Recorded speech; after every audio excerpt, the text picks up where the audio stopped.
Hello. Hi, everyone. I still exist. It's been a while. I mean, really, it's just been a couple weeks, so I should just shut my mouth. The thing is that I have not recorded anything in a long time. The last time I recorded something was when we went to Buzzfeed, which was almost 2 months ago now. So I feel like a big old weirdo recording this. Where to begin? I know.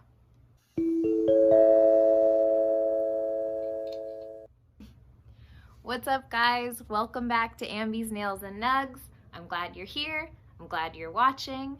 I'm a little nervous. Today, what I want to talk about is celebrating my 1-year anniversary of Ambi's Nails and Nugs being in business. And I also just want to talk about what this last year has been like and what I've learned. And I'm gonna try and do that in less than 15 minutes. So thank God for editing. I think I wanted to start with kind of how I felt about my business a year ago. A year ago, when I thought of the idea to do Ambi's Nails and Nugs, it was just a good niche idea. It was a business tactic. I knew there had to be women who smoked, who were looking for a safe space. And thank God, like, I was right, and it worked, and it took off like a wildfire. My first wave of clients came, and it was, low-key stoner moms and like high-key stoner hooligans in the Whittier and surrounding areas. And that was really cool. I felt really energized. I was meeting new women. I was meeting women in cannabis. I think in that first round of people, I met some of my closest friends that I have now, some of whom you've already seen on this channel. And yeah, so it was a really magical, really cool start to the biz. And within, I want to say 6 months, maybe even a little less, that I was approached by Buzzfeed. And I did my first Buzzfeed video, and that was like my first, and really my first big wave of followers. And so then my second wave of clients. And at this point, my books were still open. I was still struggling to fill my books. I was still begging people to get their nails done. So I went from that to people figuratively banging down my door to get their nails done. And that's, all thanks to Buzzfeed and there being like 2 million people who saw my face and my Instagram handle instantly, or, over the course of a few weeks.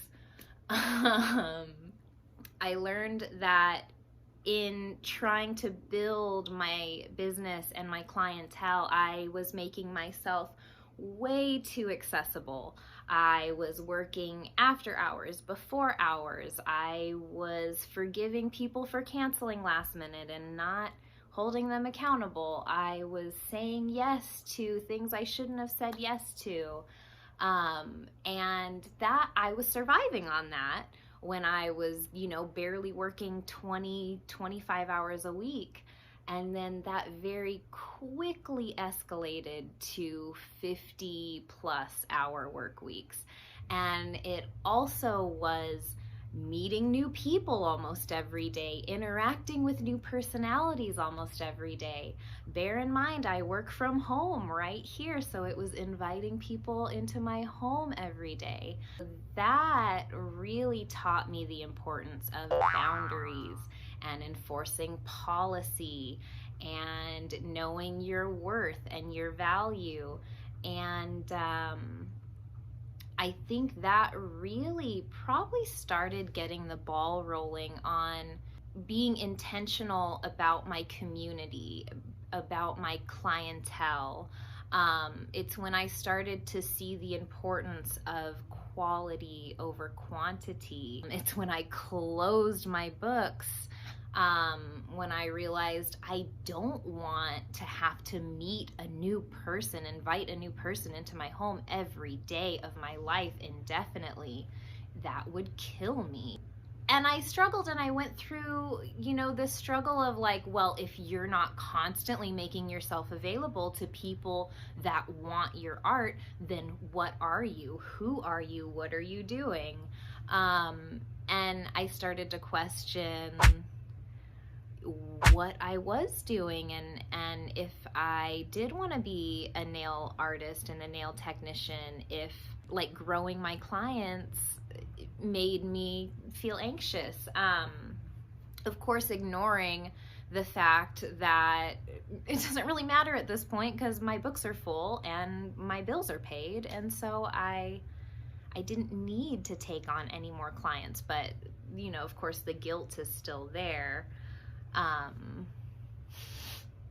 More recently, I did get to do 2 more episodes for the Buzzfeed As Is channel, and they were super fun and super cool, and I got to experience another wave of new followers. It was like a different experience because with the second wave, my books were already closed, so I was able to just up front say no. I didn't have to deal with the anxiety of meeting new people, introducing myself to people. So that was really cool with the second videos that came out, to just be able to interact with people from almost like an influencer standpoint, rather than as like this person providing a service, because then it alleviates having to interact with people that just see you as a service, that just see you as someone that can put art on their nails. Because what I've learned this year is what I need from my clients, like a client expectation that I have because of how I run my business and where I run my business.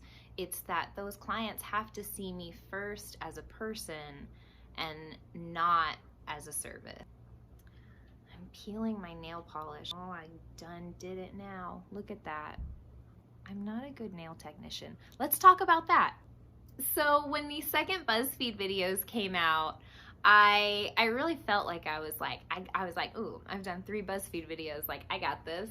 I can read my troll comments. It's no big deal. The only ones that really get to me are the people that tell me that I am not a good nail artist, that my art is trash, that I'm an amateur. Those are the hardest because they're speaking directly to the insecurity I already have. Thanks. I already feel that every day, and just really feeling like shit, feeling like, God, what am I doing? Like, what am I doing? And through that, what I learned is what I'm doing is I'm building a safe community full of people who take time for themselves. And at the end of the day, like, I always say, and I've said this, like, for the past year, I think that my job as a nail artist is, yes, to put nail art on your nails, but more than that, it's to put nail art on your nails that makes you happy. And when you look at it, it reminds you of that time you spent here for yourself, that you chose to do for yourself. And I feel like nail art is part of that too. We don't do nail art for anyone else. We don't do it for our partners. We don't do it for our kids. We don't do it for our parents. We literally do it for us. And if we do it for our friends, we're doing it together, and it's something that I've only seen bring happiness from friend to friend and never competition. And I think that's really special. And so I've tried to remember that maybe I'm not doing crazy acrylics, maybe I'm not putting like crazy rhinestones, maybe I'm not painting the most Mona Lisa on a nail, but the thing is, like, my books are full and my clients are happy, and they have a space here that most of them did not have in their life before.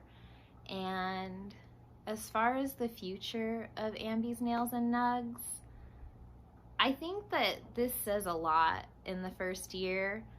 The thing is, like, I started doing nails because I liked the nail art. It made me happy. It was a good way to make money and be satisfied. But over the past 6 years, what I've learned is the reason I love doing nails so much, or I've grown to love it so much, is because of the connections that it's facilitated, because of the conversations that it's facilitated, specifically with Nails and Nugs. And I think that in the coming years, it will continue to facilitate collaboration, conversation, change, hopefully on a bigger and broader level, hopefully with the help of you guys, hopefully with the help of the internet. I don't know. But yeah, that's about it. So my closing advice to you is, if you feel really shitty because you're comparing yourself to someone who you feel like you should be doing what they're doing, maybe you shouldn't be doing what they're doing. Maybe you should be doing your own version.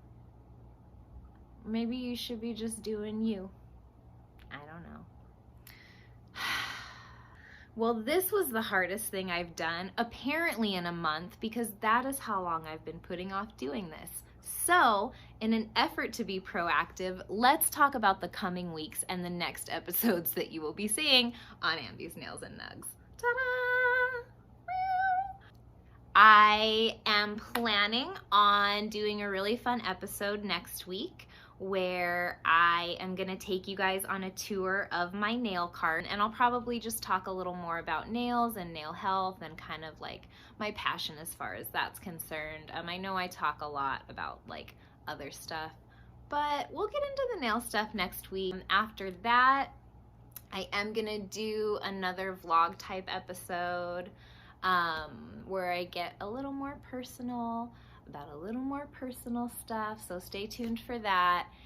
And I even have some really fun episodes coming up with friends that I'm super excited about, that you'll probably start seeing some hints and some teasers about if you follow me on Instagram in the coming weeks.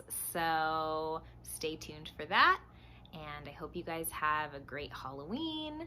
And, you know, if you like this video, like it, subscribe, give me a comment, I don't know, just be nice. And follow me on Instagram, because that's where I usually am. That rhymed. Thanks for watching. Till next time, stay high, guys. Bye.